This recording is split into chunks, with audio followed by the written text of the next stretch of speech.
this is going to be rough. On this episode of Transition Virginia, the 7 Republicans running for governor. They're all talking about the same issues, so this becomes a matter of who's built relationships. Who are these people and why are they running? There are many in the party who believe that the reason for a convention is to control the outcome. We're joined by David Ramadan. This is Snyder's convention to lose. And Matt Colt Hall. I think it's a 2-person race between Snyder and Younkin. Conventional politics on this episode of Transition Virginia. Lunch in the park? Check. Hand sanitizer? Check. Cancer screening? Done. We've all adapted to a new way of living. Keep your healthcare on schedule with Johns Hopkins Medicine, where your health and safety are our highest priorities. We're ready to care for you through virtual and in-person visits across Maryland and the greater Washington region. Your health, our experts, safely caring for you. Schedule your care now. Learn more at hopkinsmedicine.org/safe.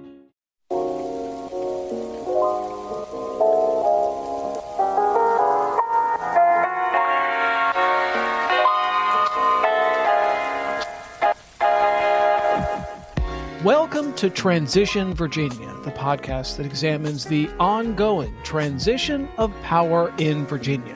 I'm Michael Pope. And I'm Thomas Bowman. Today's transition team briefing is about the Republican candidates for governor. Delegates across the Commonwealth will select their statewide nominee for governor in a May 8th convention spanning 37 locations. 7 Republican candidates for governor are on the convention ballot, and voters will use ranked choice voting to determine a first choice and a second choice and a third choice and even a 6th and 7th choice.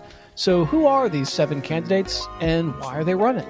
We've got some familiar voices returning to the podcast to help us understand the candidates and what's happening inside the Republican Party. We've got former Republican member of the House of Delegates from Loudoun County, who's now with the Schar School of Policy and Government at George Mason University. David Ramadan, thanks for coming back. Thank you for having me. We're also joined by Republican Politico from Roanoke, who's been a contributor to Bearing Drift and now writes for the Virginia Star. Matt Colt Hall, thanks for joining us. Good evening, everybody. I hope everybody's having a nice, quiet evening with a cold beverage in their hand. Well, it's not going to be quiet for long because we're talking politics, and specifically Republican politics. Before we start with the candidates, let's sort of set the scene here with the convention and ranked choice voting. What's with the conventions? Matt, why is it your party is always having conventions? Lord, there are many in the party who believe that the reason for a convention is to control the outcome. There is 2 schools of thought in the Republican Party of Virginia. There is the primary crowd who says that we need to allow every person to have a chance to vote. And then there's the convention crowd that says that only the diehard and true need to vote. So they wanted to have a convention. Well, obviously, we are still coming out of the COVID-19 pandemic, where we can't just pack into the John Paul Jones Arena in Charlottesville and get 15,000 people packed to the rafters. That's just not going to work due to the governor's restrictions on gatherings. So they spent about 5 or 6 months hem-hawing, arguing, shouting, yelling, fussing, conniving, sniping, fighting back and forth. And they finally decided to do what's called an unassembled convention, meaning that it's almost like a firehouse primary. You will go, for me and Lauren, my lovely bride, will go to the Salem Civic Center. I live in Roanoke City. We will go to the Salem Civic Center. We will cast a ranked choice ballot. Now, Miss Lauren is a vote counter at this convention, so she will be standing there dutifully to make sure that only one ballot is put in the box. And once it's done, she will make sure that those ballots are shipped in a sealed container to the state party where they will be hand counted. That was a recent development, that the ballots shall be hand counted one by one by one. And we will not have a result in this convention until maybe Monday or Tuesday after the convention. Let's step back for a second to explain that the Virginia Code allows parties to choose between using the state-run primaries or have a party process to pick their nominees. Historically, both parties at different times had done so. Recently, it's been mostly Republicans who has done so, and primarily so that they control that only said Republicans can participate in the convention. The problem comes from the fact that Virginia does not have party registration. Had we had party registration, whereby only Republicans or registered Republicans can pick a Republican ballot, only Democrats can pick a Democrat ballot, and then independents can do neither, then we would see primaries all the time. Amazingly, when Republicans were in charge, they refused to go for party registration. Those bills died every time they were introduced. We've had Democratic majority in Virginia for the last couple of years, and that has yet to change. So both parties want to keep that option available so that when and if they want to attempt to control outcome, as Matt had mentioned earlier, they would go for a convention. And this year, with the Wild West nomination that's going on among the Republican Party, there was an attempt and belief by even some who normally would vote for primaries that they're better off with a convention so that they can prevent Amanda Chase from becoming the party nominee. There was talk that they could even disqualify her from even running as a Republican within the convention. That did not pan out, and now she is one of the 7 running. Now, why ranked choice? Probably for the same reason, as far as the results are concerned. It's very hard for a hardcore person who can get 15, 20, 30% of the vote, perhaps, to reach 50% within a ranked choice system. If there was no ranked choice, then in a 7-way convention, somebody who can get 15, 20% of the vote will end up winning. And that's an outcome they're trying to avoid to start with. Further, you cannot do multiple choices and keep people sitting if you cannot have them under one roof. And because of the COVID restrictions, everybody's got to vote and go and leave. They can't congregate. Therefore, the ranked choice becomes the easiest way to do it instead of going one ballot after another in person. All right, well, let's talk about the candidates. And we want to start with Glenn Younkin. And I want to start with him because he's raised more money than anybody else, almost $8 million. Now, more than $5 million of that was a loan from himself, so chalk that up to the benefits of being filthy rich. He's the former head of the Carlyle Group, one of the world's largest private equity firms. This is how he introduces himself to voters. I was working hard at a firm called the Carlyle Group that started out as a small firm and grew to be a big firm. And I had the amazing privilege to step in and lead it for a while with another gentleman after our founder stepped back. And that was an amazing privilege, and I thought that was a dream come true.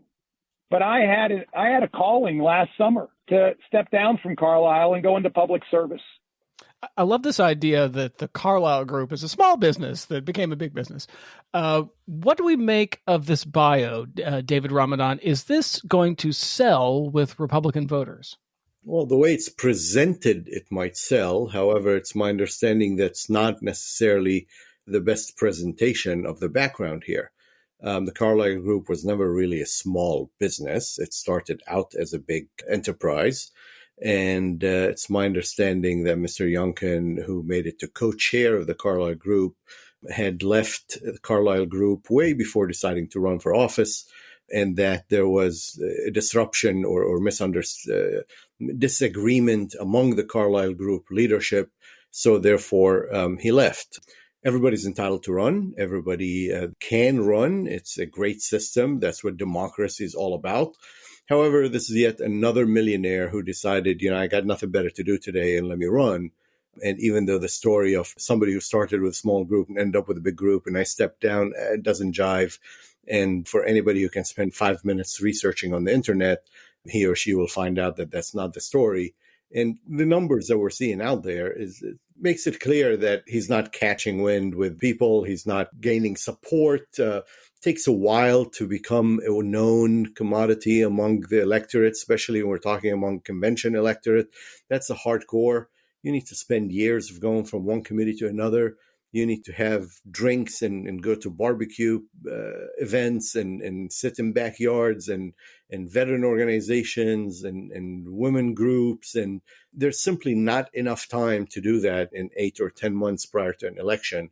And therefore, Mr. Younkin is not going to catch the following that he expects to catch in a convention setting. And I predict that I don't think he will get more than 10% of the vote. Matt, private equity groups are the same groups that take over your workplace and fire everyone. How is Glenn Younkin going to play in a place like Southwest Virginia? Well, I want to heavily disagree because I've gotten a chance to know Glenn Younkin, and I can't say anything but I'm impressed. I'm not saying I endorse him. I'm not saying that I'm going to vote for him. But just the character of the guy I've gotten to meet is just really genuine. And honestly, I was floored. People had started saying, oh, Glenn Younkin's going to run for governor. He's this very connected, very wealthy businessman from D.C. And immediately I was like, ugh, this is going to be rough. And then all of a sudden he texts me and he says, Matt, I know you're very influential in Southwest. I want you and I to just have a conversation. I said, that's fantastic. And so he called me at 6:30 one morning. And we just talked over a cup of coffee over the phone and talked about our life and our family and our faith, country music. He's a big George Strait fan. And we just got to know each other on a personal level. The thing that, I think my friend Delegate Ramadan doesn't see is that his humanity and his charisma are showing a lot of work ethic and showing that he's really connecting with people. The way I see it here in Western Virginia is that people are just engaged with him. There was a recent forum at Liberty University, and he had campaigned for 12 hours prior to that forum. And after that forum, he stayed after for an hour and a half to talk to people and literally was holding court. And people were just listening to every word he said because he's just engaging and charismatic. I mean, the man oozes charisma. And the other thing about it is he's got a great community organizing effort. Specifically here in Roanoke, I've met the young guys who are working at, for example, Gavin here in Roanoke. Basically, his only job is to go out and community organize, similar to like Obama 08, where they're like, let's go into a community group. You get one person engaged, that person gets 5 people, and then so on and so forth. But unlike other campaigns statewide in Virginia, they've got one person for a county instead of one person for 15 counties. So that's going to play very differently. Are there things that Glenn has working against him? Sure. His name ID is not as high as other candidates. He's still trying to learn about how this process works. He's still new to us, and we're still learning things about him. But I think he's definitely a contender. I think he'll get definitely more than 10%. Personally, I think it's a 2-person race between Snyder and Younkin. Matt, a minute ago you mentioned Pete Snyder, so let's go to him. He's raised the second largest amount of money, almost $7 million. Once again, it pays to be filthy rich. Snyder loaned his campaign more than $5 million. So that makes 2 candidates in this race who gave themselves $5 million. On the campaign trail, this is how he introduces himself to voters. My career has been about building businesses, creating new industries, making dreams become reality, all while disrupting the status quo. We've had 8 years of failed leadership by Northam, McCullough, and the rest of the career politicians.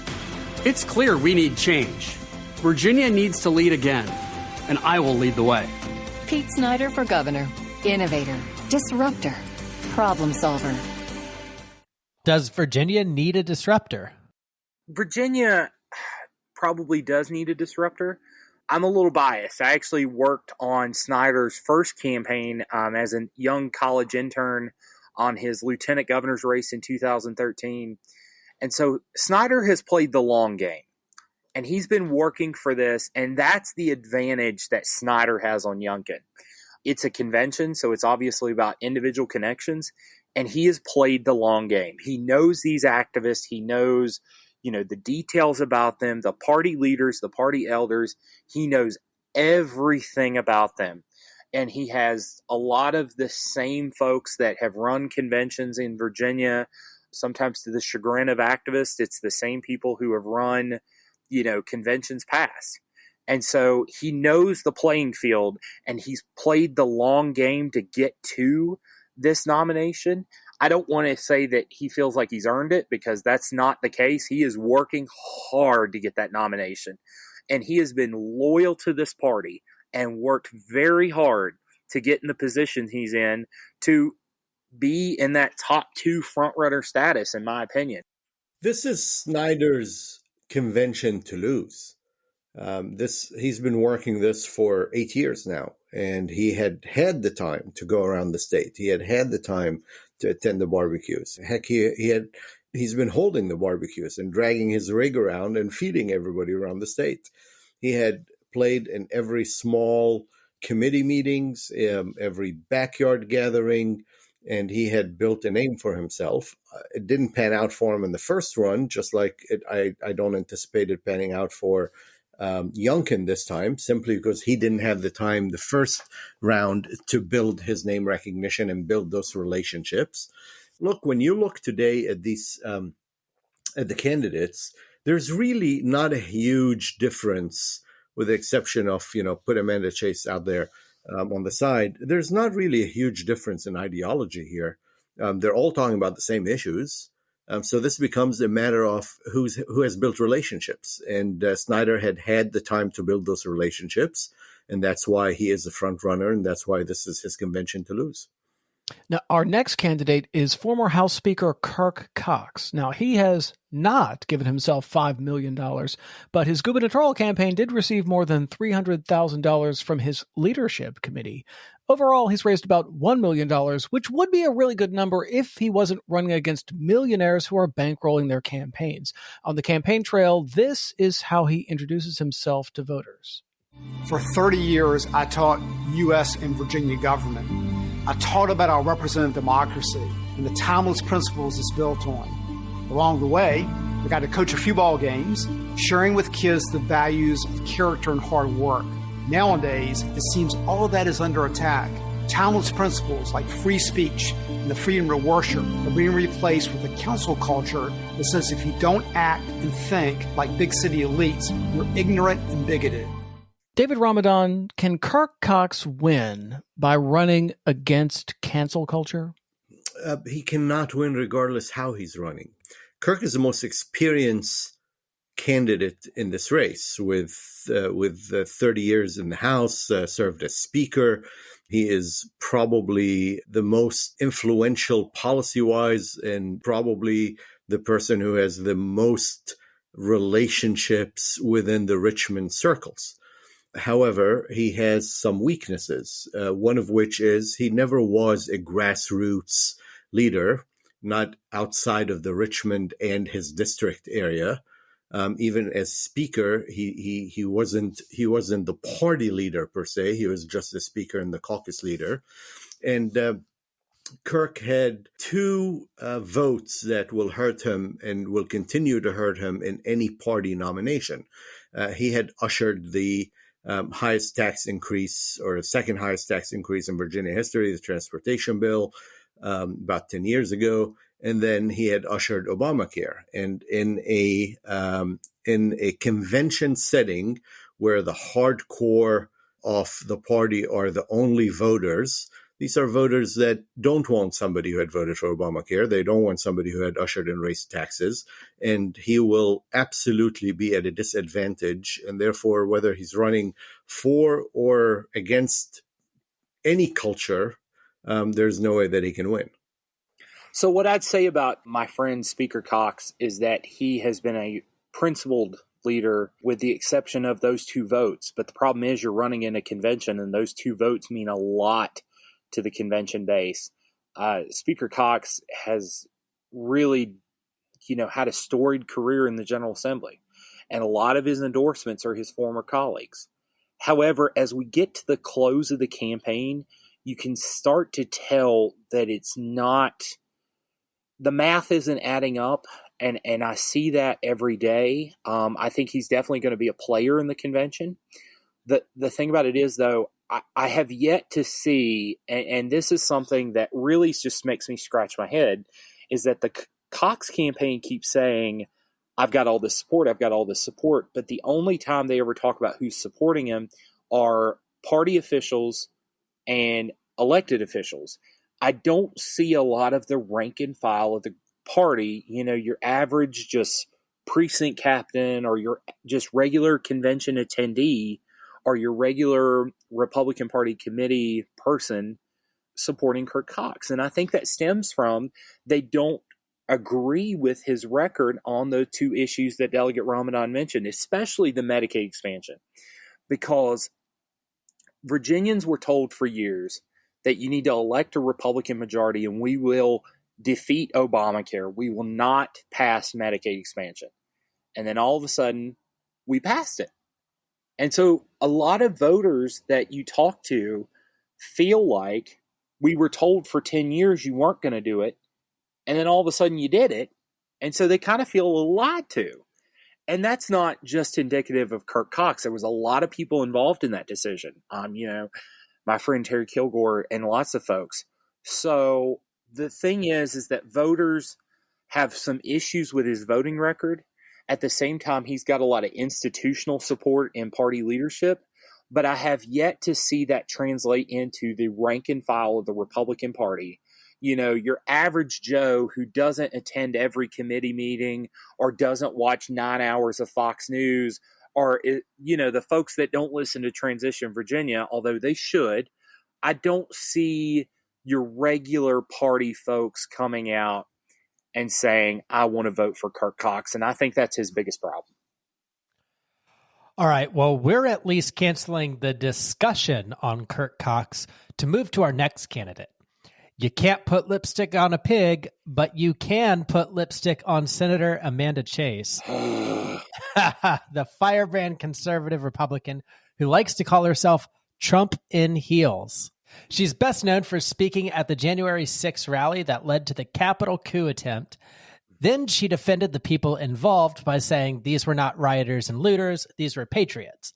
Then she denied she ever called the people who stormed the Capitol patriots and unsuccessfully tried to cancel Michael Pope. This is how she introduces herself to voters. What I believe I bring is something we've never had before. We've never had a Republican woman to seek the Republican nomination for governor. 50% of the population is women, and that's the demographic we need. We also need suburban women. I am a suburban woman. Can Amanda Chase increase Republican votes among suburban women? Yeah, no, not going to happen. I'm sorry. I had to laugh. I couldn't hold it in. I tried. If my editor's listening, I really tried. I prayed and I tried, and it didn't work. No, she will embarrass us in the suburbs. Senator Chase she has lit her hair on fire, and the Republican voters are just kind of getting tired of it. I'm going to be honest. There are a lot of the people who are attending this convention who have just heard her stomp her feet and scream at the top of her lungs for far too long. She has turned into the boy who cried wolf. She is the Amanda who cried nonsense, and she constantly is screaming and squawking about something. And, at some point, voters just kind of turn her off.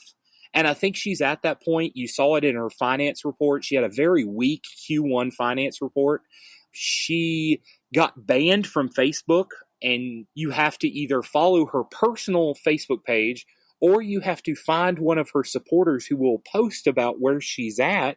And she doesn't have the organization to actually get a convention together, which might have been the reason why we have a convention. I think it was, in my personal opinion.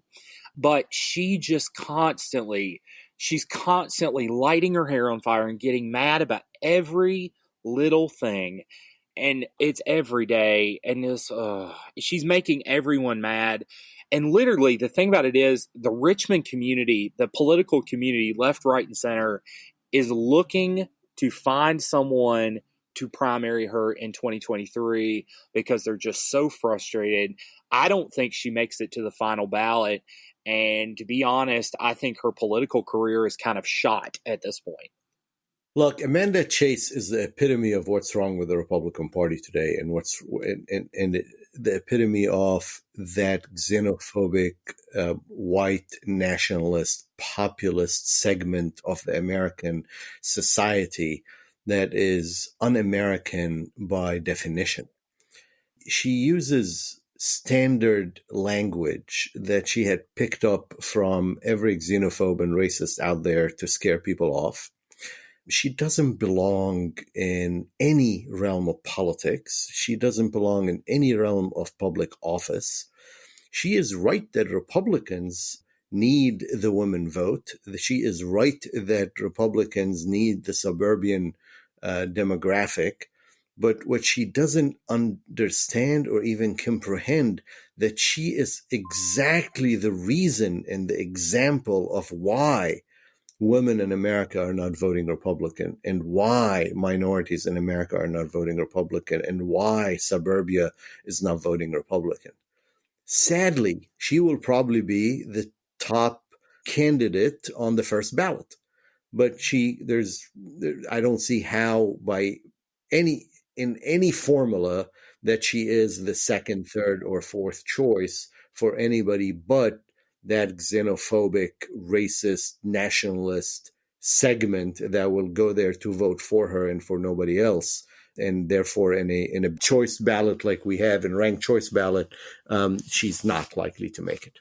So before we move on to the next candidate, David Ramadan, I want to make sure I put a pin in this. So at the top, you said one of the reasons for having a convention was specifically to prevent her from getting the nomination. Now, under sort of normal rules, where you had the candidate with the most votes winning the nomination, she actually might end up walking away from the convention with the nomination. However, that's not what they're doing. It's not just a convention. It's also a convention with ranked choice voting. So do you think that ranked choice voting and the first choice and the second choice, and you eliminate the candidate with the lowest number of votes and you distribute those votes, do you think that actually prevents her from getting the nomination? Correct. The initial thought of having the convention was partly to try to eliminate her from running, because in a convention, there's a conventions committee, a rules committee, a subcommittee of the SEC that's going to decide who qualifies to be a candidate or not.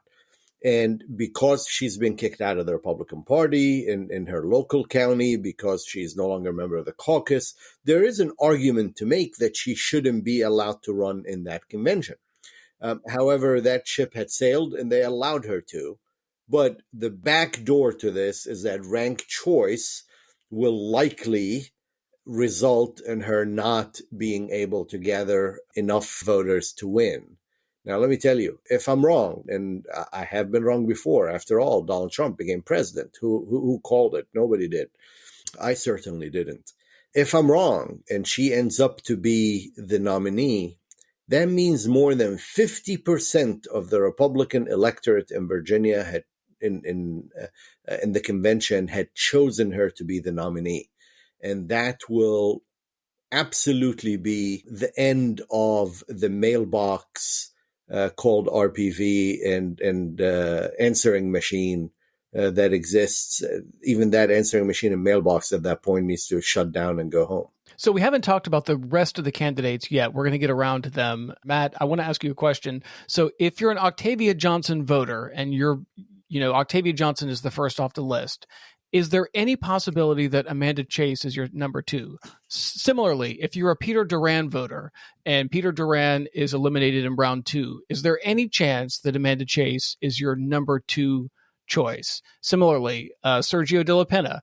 For the De La Pena voters, once he's eliminated, is there any chance those voters put Amanda Chase as their number two? I haven't met any person supporting Octavia Johnson, Peter Duran, or Sergio De La Pena. Just truthfully, honestly, like they're either Snyder, Younkin, Chase, very few Cox people, and these other three, like they just started running. We don't know who they are. And so even Octavia Johnson, who was my sheriff in Roanoke City, which Lord knows what she's doing, because I don't. She has $800 cash on hand to run for governor of the Commonwealth, and I'm still baffled at what she's doing. There's no way of knowing, because I have yet to meet an actual bona fide, this is who I'm supporting. I'm supporting Octavia Johnson or Peter Duran. A few party activists have posted on social media that they're supporting Sergio De La Pena. I want to be fair to him. I think it's a little more clear as to where the top four's delegates might go. But the bottom three candidates, I have no idea. Well, actually, since you said that, let's sort of zoom through our final three candidates here. So Sergio De La Pena has raised about $300,000. That's a very small amount of money compared to everybody else. This is how he introduces himself on the campaign trail. I came from Mexico. I was raised in a house with dirt floors and no running water, picking cotton at 10, 20 different jobs before I joined the Army. I went to Airborne and Ranger School before I started in the Army, which gave me the foundation for leadership that I would later put into effect the time I was in the Army. I fought socialists and communists the entire time I was in the Army, and I continue to do so even to this day. Because what we've seen is that they've gone from bullets to ballots. So many of these candidates are running against socialism, but De La Pena has this personal story. Can someone who came from Mexico get the Republican nomination to run for governor? No. Next up is Peter Duran. He's raised $16,000. This is how he introduces himself on the campaign trail. I spent my career helping countries that have been destroyed by socialism to chart a new path and to get strong. I wrote the book on how to take down big monopolies. I'm running for governor because I think it's about time that we had a candidate with a winning conservative vision for leading our Commonwealth. Virginia should be the best. Number one in schools, number one in safety, number one in jobs. Not top 5, not pretty good. I mean number one. Can a guy who only raised 16 yellow poker chips make Virginia number one? No. All right, well, then next up is former Roanoke Sheriff Octavia Johnson. She's raised about $1,000. This is how she talks about herself on the campaign trail. Everybody has heard of all the other candidates. They know what their message is. Now they're going to hear Octavia Johnson's message. And that will help them to decide who is stale bread and who is fresh bread. Matt Colt Hall, is your former sheriff fresh bread? No. She was sheriff, and then she lost her election. And then she ran in the district where Sam Rasool currently serves, in the special against Sam Rasool. And she failed in that election very miserably, very poorly run campaign. Speaker Howell poured like $100,000 into that race and failed miserably. And she hasn't done anything politically since except show up to a few Republican women's meetings and a few committee meetings here in the city of Roanoke. And then all of a sudden she wants to run for governor. I have no idea what she's doing. No idea at all. And we live 5 miles apart from each other. I don't know. I don't know of a single Roanoke resident who is not her family member who is supporting her. It's odd. Ouch. We're going to take a break, but before we do, in the tradition of ranked choice voting, we're going to determine that none of these candidates have achieved a majority of votes yet, so we're going to eliminate 3 candidates with the least amount of money. When we come back, we'll talk about issues behind the campaigns of Glenn Younkin, Pete Snyder, Kirk Cox, and Amanda Chase.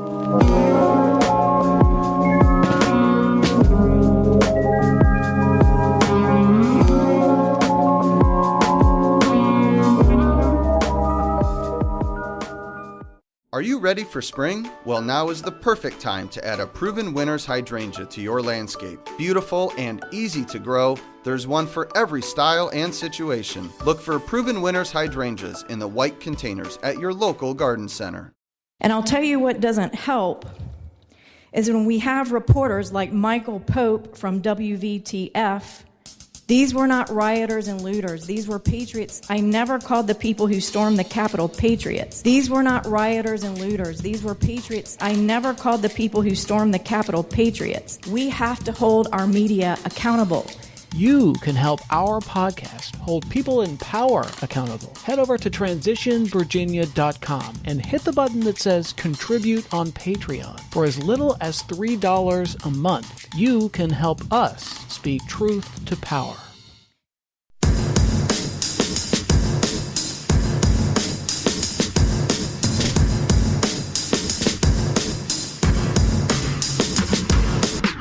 And we're back on Transition Virginia. We're talking about the Republican candidates for governor, and we're going to get into what they would do if elected. Let's start with our big money candidate, Glenn Younkin. This is Younkin talking to Don Croa at WAVA. When this governor opened up massage parlors and ABC stores and kept my church closed last year, I knew he didn't share the same values I do. So we're going to stand up for our First Amendment rights. But we're also going to stand up for the unborn. We're going to stand up for our 10th Amendment right and the overreach from Washington right now. Goodness gracious, Don, they're actually debating a bill to pack the court. All right, so is this a message that'll work with Republicans? With the Republicans, it will. But if we're assuming that this person has gotten the nomination at that point, this is a losing message in the general. The fact of the matter is that we're going into an election that is going to be directly after the first year of Biden-Harris, and yes, there used to be the old tradition in Virginia that whoever was in the White House, the opposing party would be in the governor's mansion of the Commonwealth. That's been thrown out the window since the election of Terry McAuliffe. However, it could connect with Virginia voters, and that's not indicative of Younkin, that's indicative of everyone, that this election will probably, at the end of it, turn into a referendum on the Biden first year in office.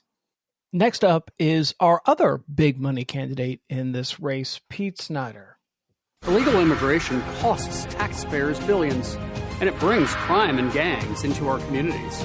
Northam and McAuliffe won't take violent illegals off our streets, but I will. When I'm governor, I'll enforce the law and deport violent criminals. David Ramadan, will scapegoating undocumented immigrants by calling them illegals work to secure the nomination in this convention? Yeah, it'll absolutely work for the convention, and it'll absolutely guarantee a loss in the general election. Again, doesn't matter who you can change names here: Snyder, Younkin, Cox, Chase. It doesn't matter who the name is. Any and all of these messages that we're hearing are messages purely to win the Republican convention. And these are messages that are absolutely messages that will not resonate with the majority of the populace in Virginia. They will not resonate with the electorate power centers such as Northern Virginia and Hampton Roads and so. And therefore, these are messages that are just, in my mind, guarantees the loss in a general election. Well, not to completely disagree with the gentleman from South Riding, but I am going to disagree with the gentleman from South Riding because, Mr. Snyder's campaign has focused on opening schools. And I can tell you right now, the biggest frustration amongst middle-class families in Virginia is that our schools are still closed and that we aren't trying to at least go to a hybrid model, if not opening schools 5 days a week. I completely agree with Mr. Snyder. I'm not endorsing Mr. Snyder, but what I'm saying is we need to get our schools open. Matt, my friend, by the time that the general election come around, schools will be open. It's an old issue. Also, Matt, we're talking about immigration here. What do you make of his position on immigration? I think that it's a concern of the Republican base. I think there is a concern, and there's a way to word it very differently than what he's wording it. I don't like that we're using the terminology he's using, but there is a concern amongst the base of what's happening at the border since President Biden took office. There is a concern. I understand that a lot of folks may not see that, but there is a concern amongst the Republican base and a concern amongst average voters that there is a problem at our southern border. It's more than a concern. It's a fear. It's a phobia at this point to the Republican base. But that does not win you general elections. Numbers are not there. These are messages that are not resonating with the majority of the populace of Virginia. And that's why whoever ends up the nominee of the party because of this messaging, and this is not not against any single one of the Republican nominees, but regardless of who the nominee is, because of the messaging that is prevalent to the party and that we're seeing from all of them, they will end up losing this election by double digits. I disagree. That Snyder ad did remind me of that infamous Gillespie ad on immigration. And remember what happened to Ed Gillespie? He lost. Well, that was a total pot shot of an ad. I still am bitter about that ad. That was not the character of who Ed Gillespie was. Ed Gillespie is my friend and a kind and good-hearted man and a strong man of Christian faith, and I'm still angry about that ad, and it's been 4 years. And I don't think that's Pete Snyder's character. I don't think that's a majority of the Republican field's character, and I don't think it's a majority of Republican voters' character. There is a concern about immigration amongst the average populace in America. I know that MSNBC doesn't portray that, but there is a real concern about the way this is happening at our southern border and the fact that we're cramming these folks into these detention centers, and we're not doing this in a way, and I'm not saying I have the complete 100% answer, but what I'm saying is there's real concern. And I think it's more than just the Republican base. Just to write it off as the Republican base is wrong. I think it's the average American is concerned about it. I think there's a way to word it that's a little more presentable. But at the same time, we can't just write it off and say, oh, just the base is concerned about it. No, everyday Americans and everyday Virginians are concerned about what's happening at our southern border. All right, well, we got to move on because these are all good points and food for thought. But next up is Kirk Cox, who debased his career trying to undercut women's health care. Here's one of his spots highlighting the issue. When I first heard the governor's radio interview where he basically advocated for abortion right up until birth, I was devastated. I took an unprecedented step, the speaker. I came off the podium of the dais, went down to the floor, made a speech on how important life was. I will never stop fighting for the promise of life, and I would do anything I could, the speaker, to stop that, and we did. I will stand up to the pro-abortion radicals. All right, let's talk about this moment in 2019 when Speaker Cox walked down those steps and took a spot on the House floor to give a speech opposing abortion rights. What does that moment tell us about Speaker Cox? David Ramadan, I'll start with you. Look, this is a very, very personal issue for Kirk, and this is his deep belief, and I respect that, and I share that belief in life. However, this moment in particular was at the time, regardless of how personal, regardless how genuine it was also a time where Kirk was Kirk, not Kirk as a speaker. And we've seen in the last couple of months some shots coming up against him for the lack of leadership from a couple of his caucus members, current caucus members, that took a shot at him for that moment and for other moments. So again, this will be a winning message in general in a normal Republican primary, not in a convention that we're seeing today. However, there's not enough goodwill here to make up for him in the convention against the two other issues that we talked about earlier, and certainly is not going to be an issue that will win in the general election. I would say that my friend Speaker Cox has always been a leader when it comes to the issue of life. And I really respect that, because he's not – the thing when it comes to Speaker Cox is he's not angry about the issue. He doesn't get all in your face about it, but he approaches it from a position of Christian love, and he approaches it from a way that he wants to understand, and he almost approaches it like that teacher mentality of I want to help you understand the issue, and I want to work with you. So I think it's great for our party to talk about, but at the same time, I don't think it's going to resonate and overshadow the votes on Medicaid expansion and other things that he had to take in his career with the convention voters. All right, our next candidate is Amanda Chase, who has been repeating the big lie that the election was stolen. On the Senate floor, she used the word patriot to describe the QAnon supporter who illegally entered the Capitol and ignored police commands to stop as she crawled through broken glass to get into the speaker's lobby where members of Congress were fleeing from their safety. On the floor of the Virginia Senate, this is what Senator Amanda Chase said about that day. I want you to say a name. Ashley Babbitt. Say her name. An unarmed veteran who was shot by Capitol Police. The woman fatally shot inside the U.S. Capitol Wednesday has been identified as Ashley Babbitt. Babbitt was a 14-year veteran who served 4 tours with the Air Force and resided in San Diego, according to media reports. Babbitt was a strong supporter of President Trump, according to her husband. We remember Ashley and the 3 who died of medical emergencies and the Capitol police officer who died during the chaos at the Capitol. These were not rioters and looters. These were patriots who love their country and do not want to see our great republic turn into a socialist country. David Ramadan, can the big lie win over a majority of these Republican delegates? No, she'll win the 20 to 30% of the delegates that will come in, and that's the limit of that big lie. However, the problem with the big lie and the problem with individuals like Amanda Chase is that they are truly poisoning the rest of the party.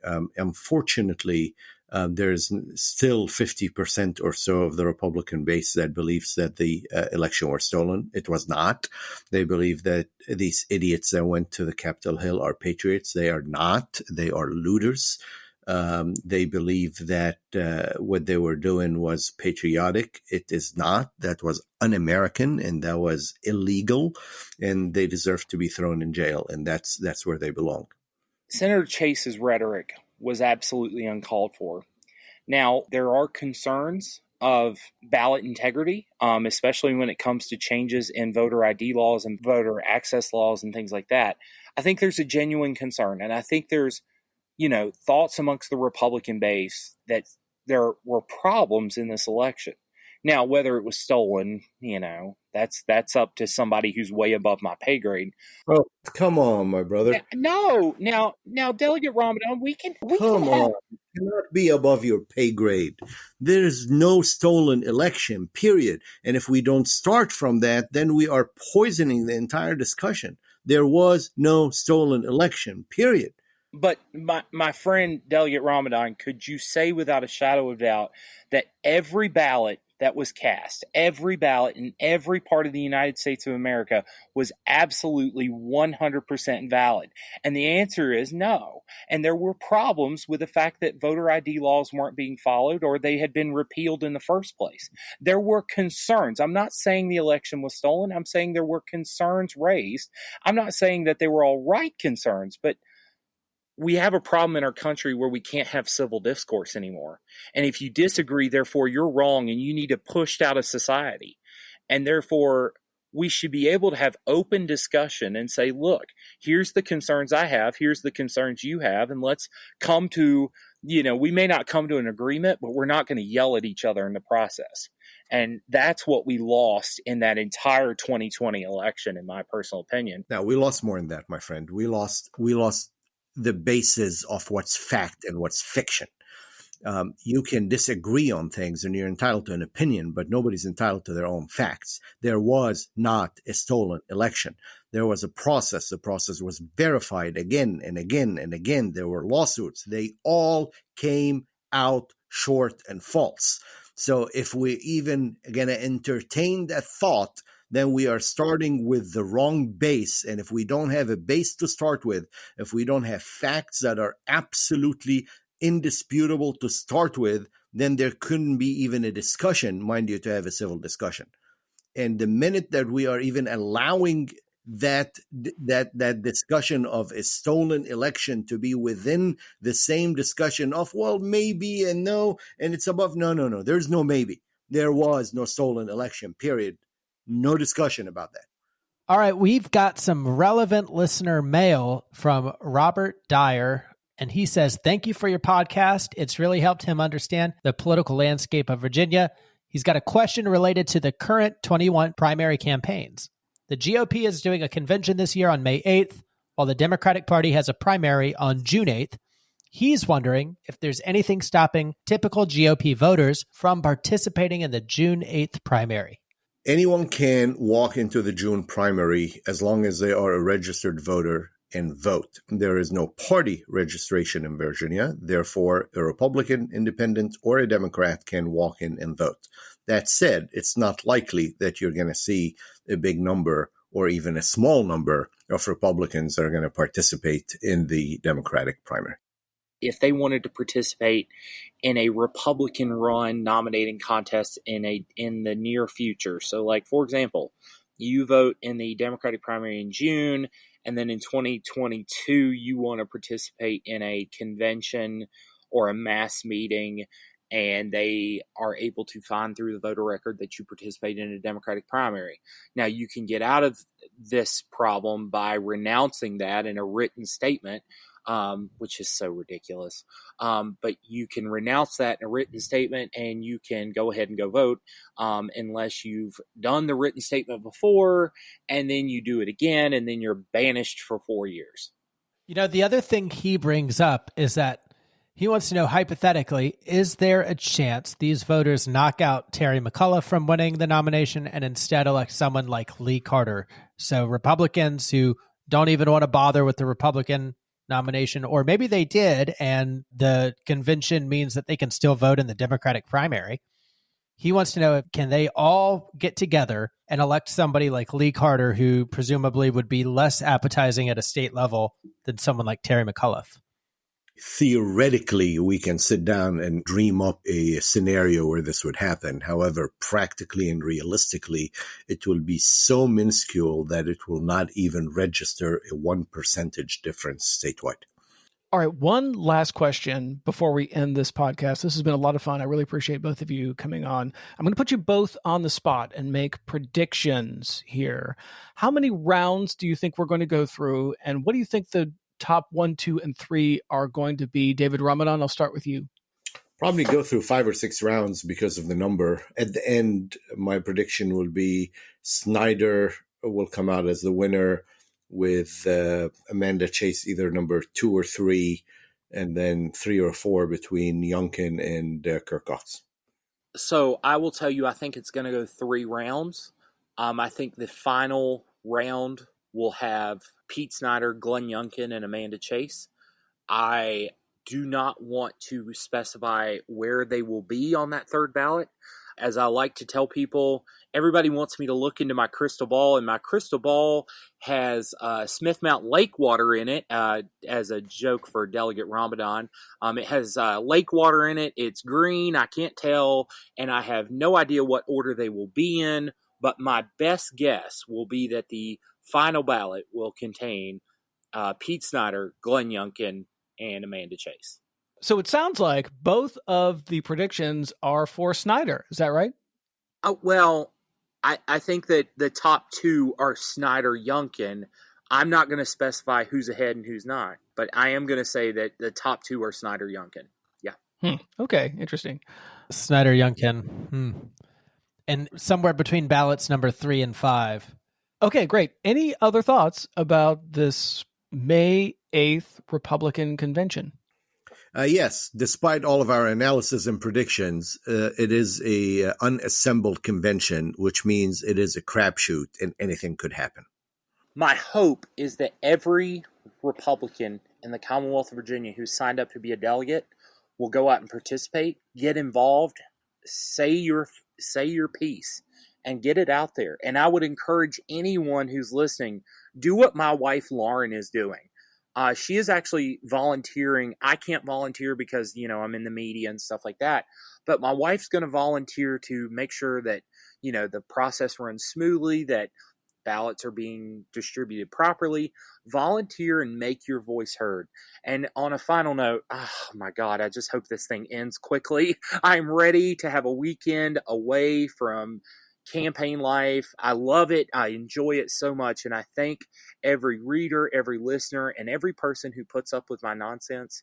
But I'm ready for this to be over. I hate to admit it, but I'm ready for it to be done.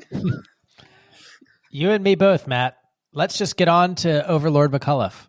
No, there is no return of the Mac. There is no return of the Mac. None. I want a Republican governor.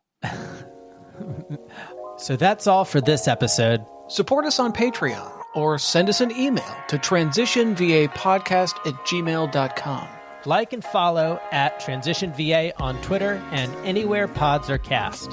Read the transcripts at transitionvirginia.com, and special thanks to Emily Cottrell for figuring out what the heck we're saying. Thanks for being on the transition team. We're your hosts, Thomas Bowman. And I'm Michael Pope.